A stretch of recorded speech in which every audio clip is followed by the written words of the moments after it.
wabarakatuh. Alhamdulillah wasyukurillah wassalatu wassalamu ala Muhammad. Allahumma shalli ala sayyidina Muhammad wa ala sayyidina amma ba'du. Kang pertami kula ucapaken selamat sonten sing pastine dinten puniki kepetuan sing kula Ahdi Zuramli tukang ngaturi dinten puniki kula rawuh ning RC rencang-rencang yang pastine niki ayo ngobrol perihal seni budaya RC napa namine RC kapan didiriaken kemudian perihal isu-isu kebudayaan sing Cilegon napa malih dinten niki kula ge keputusan Kang Yuli sebagai SC Sharing Committee Dewan Kebudayaan Kota Cilegon sing pasti ini mungkin wonten kongres kebudayaan sing pasti ini mungkin ning DPRD 23. Nggih. Kula sabit krehen Kang Yuli. Kami sehat. Alhamdulillah, Sir. Alhamdulillah. Aktivitasnya pripun niki? Aktivitas bagaimana sehari-hari ini? Aktivitas sehari-hari seperti biasa, kita masih dalam program-program berkesenian saja. Beberapa ada pelatihan-pelatihan reguler dan segala macam. Dan selanjutnya mempersiapkan karya-karya yang akan ditampilkan aja sih paling itu.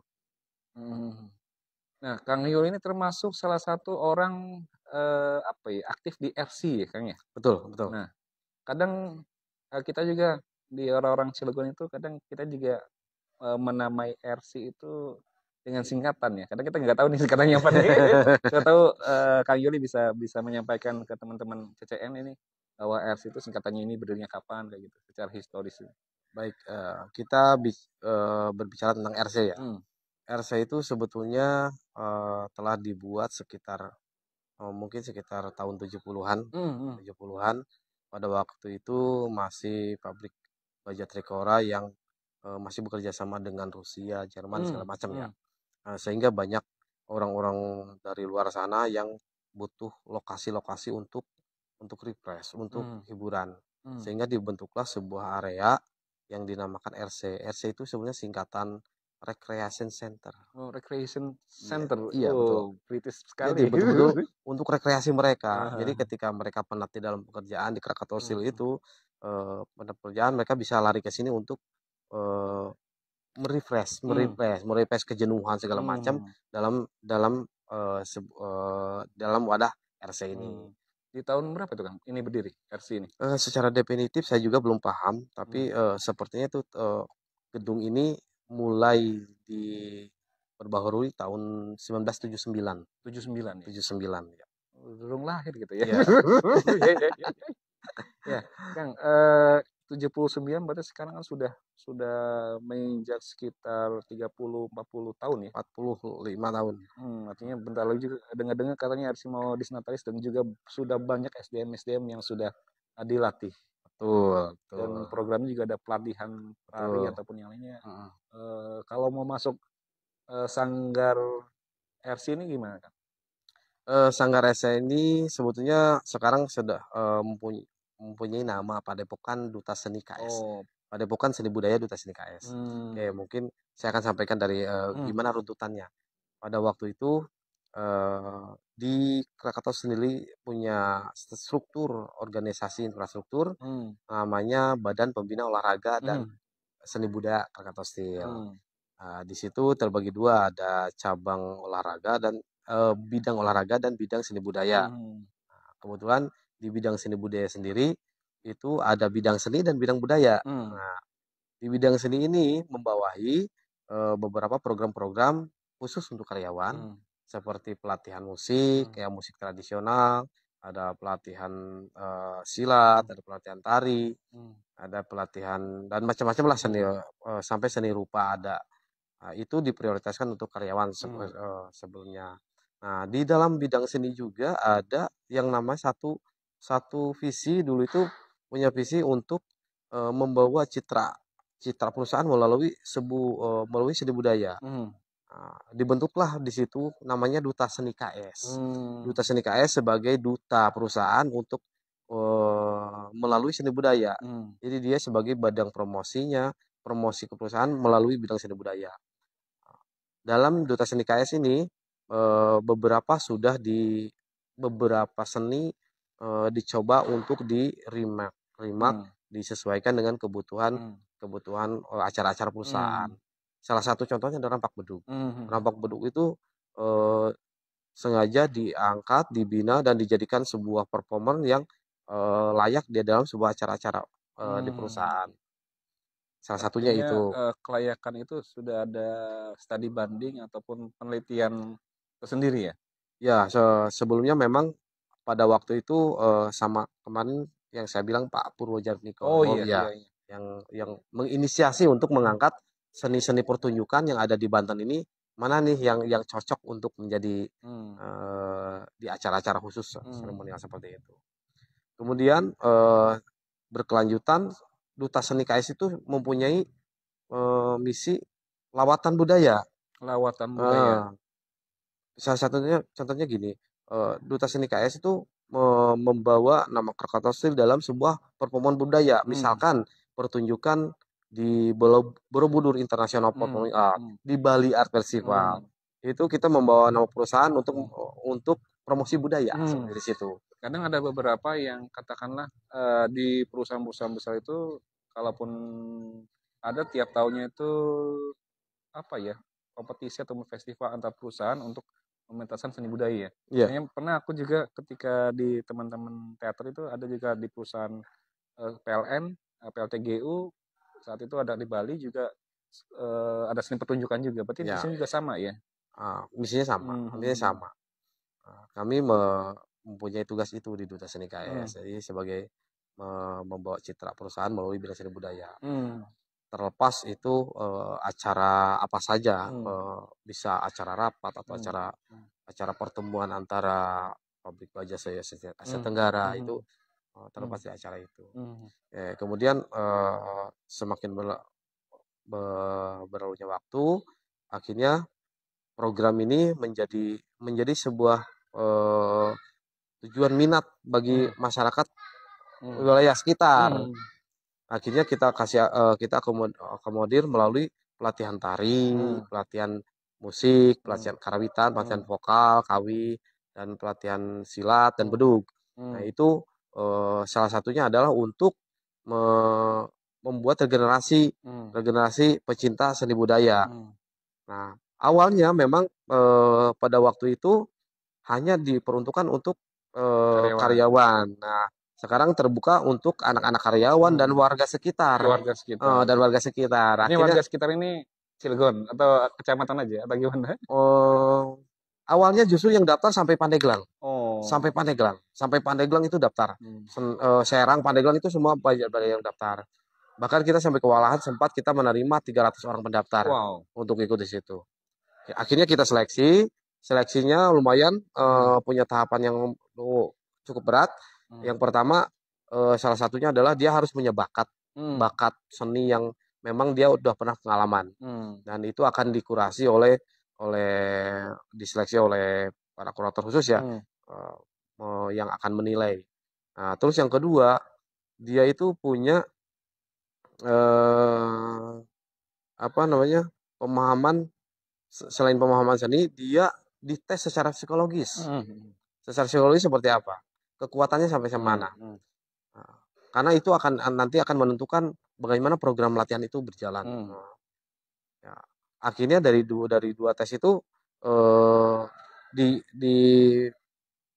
ini kan dengan tes wawancara. Kita interview juga orangnya. Bagaimana komitmen mereka dalam mengikuti pelatihan di sini. Apakah mereka siap dengan kondisi seperti ini? Sampai segitunya. Akhirnya di dalam beberapa ratus orang itu ya mengerucut 40 orang yang kita rekrut dalam 1 tahun itu. Jadinya ada seleksi alam juga ya? Iya betul. Sebenarnya itu seleksi awalnya 40 orang yang memang kita sahkan menjadi Duta Seni KS. Itu berjalan sampai 6-7 sampai 10 tahunan lah. 10 tahun berjalan, nggak sampai 7 tahunan berjalan. Akhirnya kita tahu kondisi masyarakat saat ini kan berbeda. Tumbuhnya sanggar-sanggar yang ada di area di kota Cilegon sendiri sudah mulai kelihatan, sehingga banyak peluang-peluang untuk belajar seni ke sana. Nah, selain itu menyesuaikan waktu program pelatihan itu memang sulit dengan kondisi kondisi jadwal anak sekolah sekarang. Sehingga dengan sendirinya kepesertaan itu terbentur dengan jadwal mereka di sekolah. Dari mulai 300, 200, 100, akhirnya muncul program seleksi alam akhirnya. Siapapun yang bisa lanjut, yaitu dia yang akan terus gitu. Biasanya kita setiap tahun kita regenerasi ya. Sekarang kita tidak terbatas, bisa 6 bulan kita terus pembukaan rekrutmen.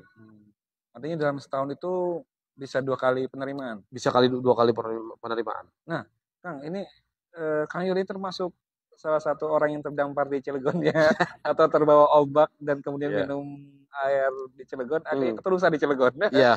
Ya, gimana Kang ceritanya bisa? Artinya kalau dari bahasa Kang Yuli kan pasti berbeda nadanya gitu. Dialeknya. Terus bisa di sini nih bisa kedampar gimana ceritanya? Saya juga aneh ya. Jadi pada waktu itu saya sempat diskusi sama teman-teman untuk melanjutkan studi ke Jawa Tengah atau ke Bali. Bagaimana kesiapan kita? Waktu itu kita nekat pengen ke sana. Pokoknya hanya 3 orang nih yang akan komitmen. 1, 2 oke. Yang 1 nggak oke. Akhirnya bubar. Nggak jadi, udah nggak jadi. Akhirnya kita diskusi lagi. Saya bilang begini, sehari setelah wisuda, saya sampaikan teman-teman, habis ini kita mau kemana? Saya bilang, Banten itu satu area yang memang perlu dibantu, dikembangkan lagi. Karena di kita pun Banten masih pada waktu itu masih cukup tertinggal gitu, maksudnya tidak terlihat pergerakannya. Walaupun banyak seniman-seniman yang ada dari Banten. Tapi secara pergerakan melihat dari kondisi kita yang di kota besar yang punya seleksi atau persaingan ketat ya, kompetitif ya. Melihat itu, saya melihat peluang di Banten cukup besar. Itu tidak selang sehari, besoknya ada yang nelfon ke saya. Oh gitu. Pak Yuli mau ada tawaran untuk melatih karawitan di Krakatau Steel. Wah, ini anak-anak, saya bilang ini bercanda kali ya. Saya tanya, ini siapa? Ternyata yang telepon dosen. Saya nggak tahu kan. Oh, Pak dosen, saya bilang. Kenapa Pak? Ada ya, akhirnya saya ketemu dengan Pak dosen dan dia nawarkan bahwa akan ada pelatihan seni karawitan, degung khususnya di Krakatau Steel. Pada waktu itu kan saya buta sekali ya Krakatau Steel. Kenapa pabrik baja kok bikin pelatihan kayak gitu gitu ya? Iya. Ada apa gitu, ngapain maksudnya itu. Ternyata saya tidak punya kenalan, tidak punya saudara, tidak punya siapa-siapa. Berarti saat mau ke sini tuh masih bujangan gitu ya? Bujangan, posisi masih bujangan. Maksudnya di sini pun saya tidak tahu ada di mana itu Cilegon. Iya. Ada di mana itu Krakatau Steel, saya tidak tahu. Saya berangkat, waktu itu beberapa teman ikut berangkat, ketemulah, diterima di gedung RC ini. Tahun berapa itu? Tahun 2005 lah, sekitar 2005. Saya kenal pertama sama Kang Yuli itu ketika ada pertunjukan HUT Cilegon kalau nggak salah. Pakai kacamata hitam, pakai bemengket, main kendang gitu. Kan sama baru gitu. Kang Yuli dari SD. Wah, kita ngobrol-ngobrol. Dan ini pertemanan kita secara seni budaya ini sudah lama juga. Cukup lama juga. Dari masa kita bujangan sekarang. Iya, betul. Nah, Kang Yuli, artinya melihat Cilegon kan dari 2005 ya? Iya. Nah, perkembangan kebudayaan kota Cilegon 2005 kan masih waktu yang limit menjadi kota Cilegon ya. Dan Cilegon kan akan HUT Cilegon nih. Ke-26. Nah, posisi ke-26 nih melihat dari kacamata Kang Yuli yang dari 2005 sampai dengan sekarang secara kebudayaannya bagaimana? Ya, baik. Kalau untuk sisi kebudayaan yang saya pandang, memang awalnya saya kaget juga ya. Saya memandang kebudayaan tidak dari sudut informasi yang luas, tapi saya secara real langsung melihat dari orang-orang yang ada di sekitar dan kehidupan yang ada di sekitar. Yang pertama memang saya sangat shock ya. Waduh, ini pemikiran saya pada waktu itu, ini masih 5 tahun ke belakang waktu saya di daerah asal. Waduh, ini gimana ya? Saya bingung. Betul nggak ya? Tapi saya yakin di sini masih ada peluang untuk mencari. Makanya saya coba berkomunikasi dengan rekan-rekan yang ada di sini. Siapa yang pernah lama di sini, saya coba tanya apa yang terjadi di sini, apa yang ada budaya di sini. Yang pertama yang saya kenal adalah budaya bahasa. Bahasanya ini begini, bahwa bahasa di sini berbeda dengan bahasa Merak, bahasa berbeda dengan bahasa Anyar, berbeda dengan bahasa Serang. Contohnya seperti apa? Saya betul-betul buta kan ya. Oh begini, baru bahasanya seperti ini, tapi lama-kelamaan ya saya paham apa yang disampaikan, tapi kadang-kadang untuk menyampaikan saya kagol, kagol. Kagol. Kagol. Ya, minum air Cilegon. Iya. Iya. Nah, setelah itu saya coba berkomunikasi dengan teman-teman yang ada di area sini kan saya tidak punya teman sama sekali. Gitu. Apalagi satu instansi itu nggak ada gitu. Ada di daerah Lebak, ada di daerah mana ya. Nah, cuman kebetulan pada waktu itu yang sering ikut proses pelatihan adalah di daerah Pandeglang. Banyak yang ikut proses pelatihan di sini. Saya sering berkomunikasi dengan mereka dan bahkan saya sering ke sana untuk studi aja, untuk memperhatikan lingkungan, karena kan saya lebih senang pendekatan secara etik ya, maksudnya sebagai orang dalam seperti apa sih sebetulnya jadi ini. Nah, sementara di Cilegon sendiri saya bukan tidak punya waktu, tapi saya tidak punya teman untuk berkeliling. Akhirnya saya hanya beraktivitas di sini. Saya beraktivitas di sini. Cuman saya pada waktu itu dikenalkan dengan salah satu kesenian yang menurut saya unik. Uniknya apa? Di sini saya lihat ada silat, saya bilang silat, tapi kok beda gitu. Beda dengan kategorinya pencaksilat di tempat saya. Terus beda dengan pencaksilat di tempat lain. Apa sebenarnya sih? Oh ada alat ini. Saya tak. Barulah saya itu di situ coba diskusi sama gurunya waktu itu ya. Oh ini begini. Katanya ini adalah silat bandrong. Yang secara awal adalah seperti ini dari satu versi ya. Dari satu versi. Nanti oh di sini ternyata banyak. Saya pikir kan dengan banyaknya perguruan itu berarti kesenian ini yang berkembang. Kesenian ini yang berkembang di Cilegon. Nah, akhirnya saya coba keliling ke tempat lain lagi. Saya coba tanya bahwa kesenian barong itu seperti apa. Beberapa data yang kita input termasuk saya coba analisa nada yang digunakan di Bandung sendiri. Ternyata nada Salendro Sunda yang dipakai. Kayak gimana tuh? Maksudnya Salendro Sunda? Mungkin teman-teman CCM itu Salendro Sunda itu bunyinya nada kayak Salendro gimana? itu merupakan nada pentatonik yang berasal dari Jawa Barat. Kalau kita menyebut Salendro, kita pernah dengar musik dari Cina, itu Salendro juga. Tapi itu Salendro Cina. Terus kalau kita dengar musik Jepang, itu musiknya Salendro Jepang. Nah, ketika di Indonesia itu ada Salendro, ada Pelog. Yang disebut dalam rangka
secara etnomusikologi itu bisa diketahui dari mana asal usulnya.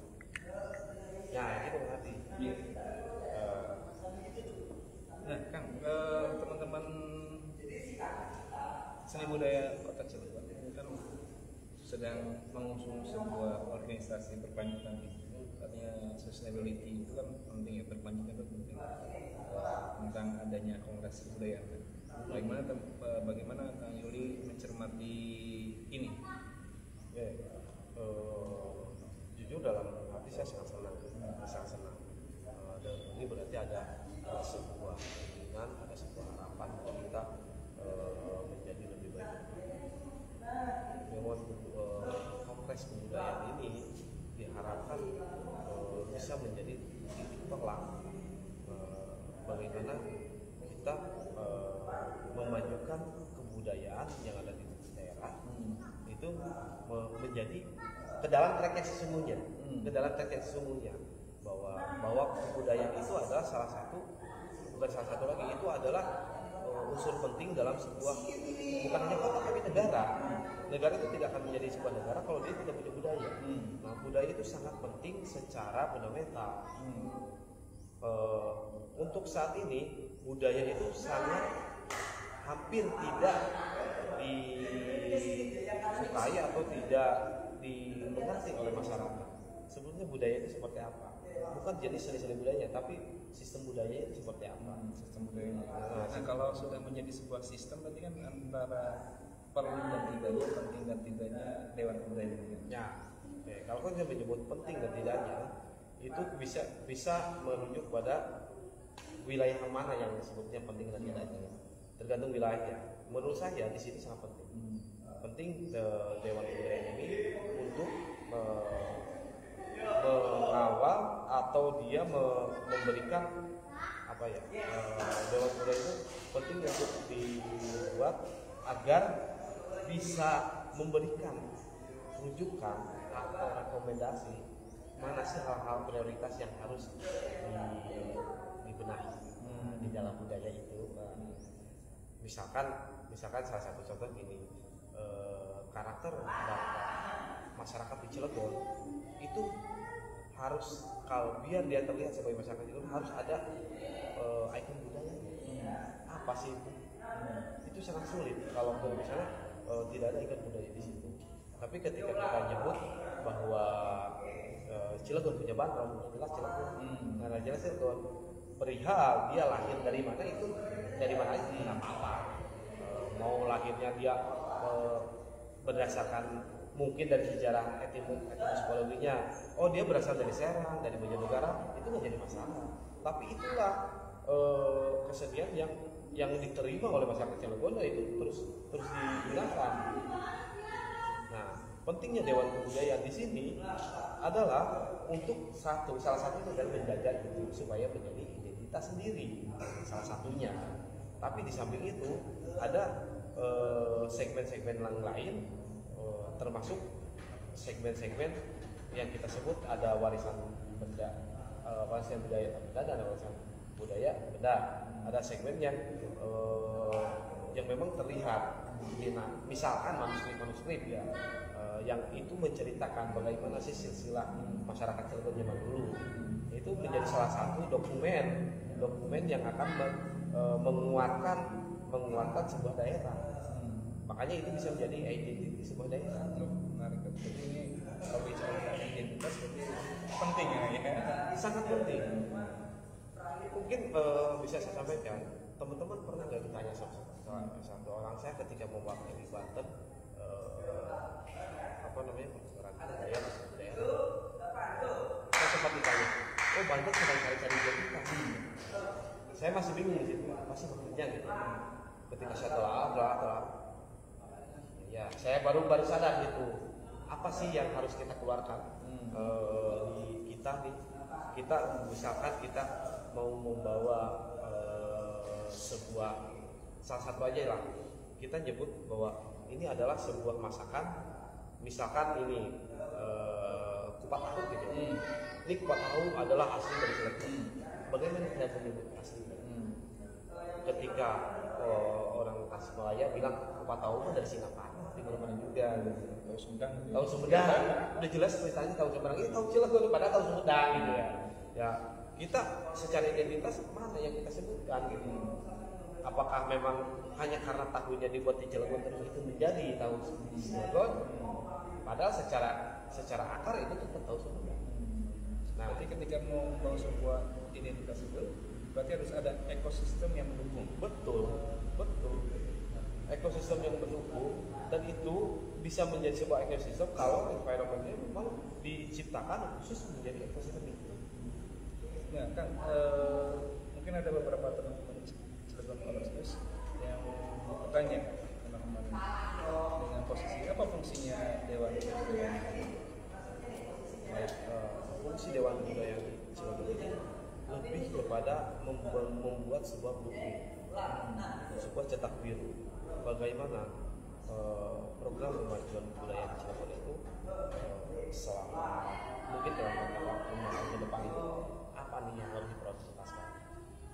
Di situ Dewan Kebudayaan Cilegon itu harus membuat sebuah cetak biru apa yang harus dilakukan pemerintah, mana yang prioritas, mana yang tidak, sehingga tugas dari Dewan Kebudayaan Cilegon itu dia merekomendasikan nih, contohnya misalkan dia merekomendasikan sebuah program yang harus dilakukan oleh dinas terkait masalah budaya. Misalkan bahwa dinas wajib memberikan pelatihan bahasa Cilegon gitu ya, bahasa Cilegon kepada masyarakat yang tidak yang putus sekolah. Nah, misalnya salah satunya itu akan direkomendasikan oleh Dewan Kebudayaan, dan ini prioritas, ini wajib nih, karena salah satu identitas budaya itu yang saya bilang, saya pertama ketemu itu dengan bahasanya.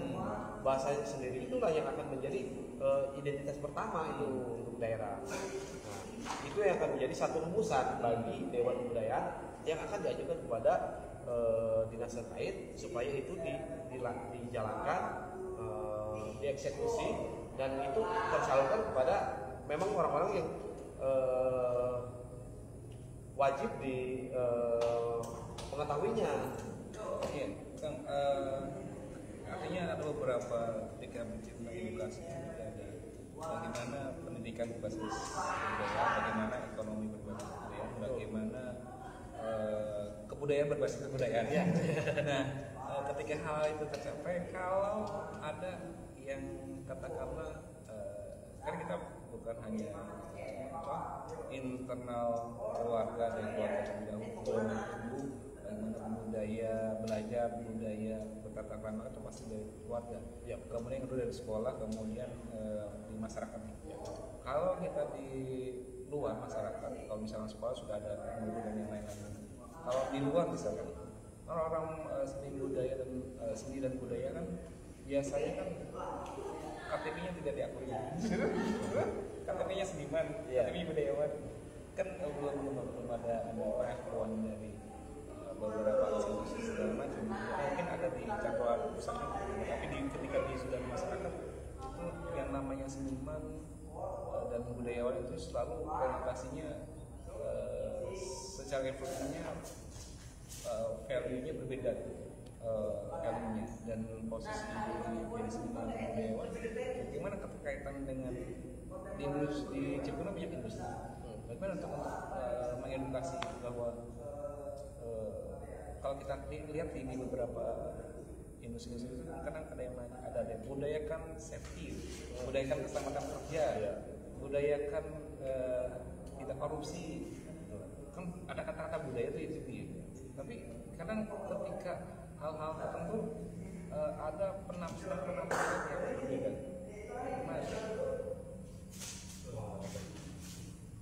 Nah, ini kan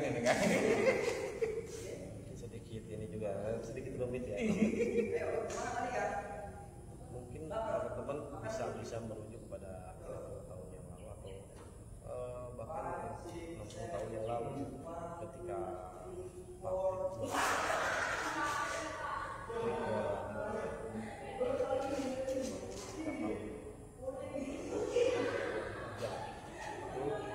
pada waktu itu ada pabrik baja kedua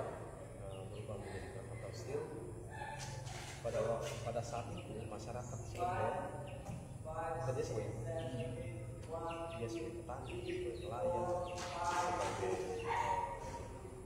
nelayan segala macam, terus ditawarkan mau nggak jadi karyawan, semua angka secara perekonomian yang kuat pada waktu itu adalah mereka menolak, bahkan terus dia jadi karyawan tidak mau. Kenapa? Karena potensi bisnis yang pada waktu itu yang kuat secara budaya pelokalan itu yang jadi kita tidak memandang bahwa ini adalah sebuah proyek strategis. Setelah 30-40 tahun ke depan, mindset itu berubah. Bahwa masyarakat lebih memilih dibanding jadi pedagang. Mereka lebih bangga menjadi seorang mindset itu berubah. Untuk membalikan lagi budaya semuanya belum tentu berubah. Sekali lipat ya. Iya. Tapi ada upaya-upaya yang bisa dibangun. Apa? Untuk membangun bahwa budaya mindset masyarakat itu berubah, biarkan environment itu harus mendukung dia, men-setting dia baik dari keluarga, dari sekolah, dari lingkungan, men-setting dia supaya mindset itu berubah. Mindset orang tidak senang akan kesenian ketika keluarganya mendukung, masyarakatnya mendukung, sekolahnya mendukung, mau tidak mau dia akan sering dengar yang namanya berkesenian itu, sering lihat. Jadi pada waktu itu dia sudah tidak tidak aneh melihat kesenian sendiri. Dia terbiasa dengan budaya itu. Budaya itu dilakukan secara environment yang dibangun. Semua lingkungan itu dibangun. Kenapa safety harus setiap lingkungan ada dibudayakan harus seperti ini, SOP-nya seperti ini. Itu terus dibudayakan. Yang kalah yang melanggar kena punishment, yang lolos bisa kena reward gitu ya. Itu salah satu budaya yang dilakukan supaya kita terbiasa sebetulnya. Kita terbiasa bahwa masuk ke sini harus pakai helm atau apa gitu ya. Supaya tidak terjadi. Ketika itu sering dilakukan di lingkungan dimanapun sama diberlakukan itu, akhirnya dia terbiasa untuk memakai helm itu. Berarti budaya itu bisa kita bisa jadi orang berbudaya kalau kita sudah menjadi sebuah kebiasaan ya. Syukur-syukur si etika dan estetika itu selalu berdampingan di sini. Harusnya. Berarti kalau misalkan tidak berdampingan pasti akan tidak akan seimbang. Ya. Kayaknya ini harapan terakhir nih. Bagaimana harapan Kang Yuli untuk RC ini, dan yang keduanya bagaimana harapan Kang Yuli di 2025 ini tentang Dewan Kebudayaan Cirebon yang bakal mengadakan kongres kebudayaan di DPRD Kota Cirebon. Kita bicara RC dulu ya. Iya. Selama 20 tahun di sini saya rasa memang ini rumah dari tempat memang berekspresi itu memang sayang sengaja membuat environment-nya seperti ini supaya ini seolah-olah memang sebuah rekreasi center. Harapan kami adalah RC ini selalu menjadi legenda, tetap ada kan? Selalu menjadi legenda dan tetap ada gitu ya. Karena ini adalah RC ini sudah menolak hampir 400-500 orang berkesenian. Ini akan menjadi sebuah story buat mereka bahwa di sini kan tempat hiburan mereka menjadi seorang seniman ya, maksudnya seniman walaupun hanya berdasarkan kontrak ya, artinya mereka cuma 1 tahun selesai ya. RC ini bisa lebih mengakomodir lagi masyarakat sekitar untuk berbudaya. Kita pun sebetulnya dari Padepokan Seni Budaya Duta STKS sudah mulai masuk ke ranah internasional. Kita di nasional sudah cukup dikenal, beberapa tempat prestisius seperti SIPA itu kita sudah sering dikenal. Kita sekarang lagi mencoba menjajaki program internasional. Banyak banyak sekali undangan-undangan dari internasional yang menarik ya untuk sebagai promosi budaya kita ke sana. Yang kedua, untuk Dewan Kebudayaan ini saya harap ini menjadi titik tolak kemajuan kebudayaan saya ini, tidak hanya kebudayaan saya tapi dengan SDM. Sehingga kebudayaan Cirebon tidak hanya sekedar kebudayaan yang menikmati semata. Dewan Kebudayaan ini harus bisa memberikan rujukan yang terbaik, rekomendasi yang terbaik, hal yang prioritas dilakukan, dan itu dikawal sampai itu dilaksanakan. Menurut saya itu selama dengan adanya Dewan Kebudayaan ini, salah satunya adalah itu Dewan Kebudayaan, dan yang kedua ada bisa merangkum semua elemen, bisa merangkum semua untuk sama-sama memajukan budaya. Intinya sih. Atur nuhun nih kan sabun nerima kula dari ya sih ngopi segala macam, ngobrol diskusi segala macam. Ternyata rencana-rencana Cirebon Corners ini menarik ya, ada beberapa diksi-diksi seni budaya yang harus kita jaga bersama, harus kita lindungi bersama, harus kita lestarikan bersama. Salah satunya sumber daya manusia, kemudian potensi-potensi yang ada di tiap kecamatan kota Cilegon tentang seni dan budaya, dan yang pastinya di RC ini juga sudah menjadi legenda ya, legenda yang masih ada karena sudah dari 79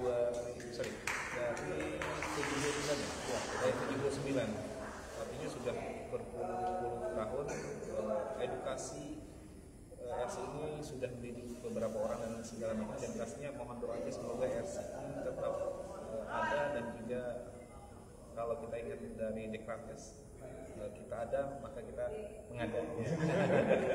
Ya, terus nih kan dulu ahli grup abdi sarang kayuli anda alih pangapurannya lan atau nomor kang sampun rawuh ning podcast orang pojok berbicara. Akhirul kalam, wabillahi taufiq. Assalamualaikum warahmatullahi wabarakatuh. Salam budaya.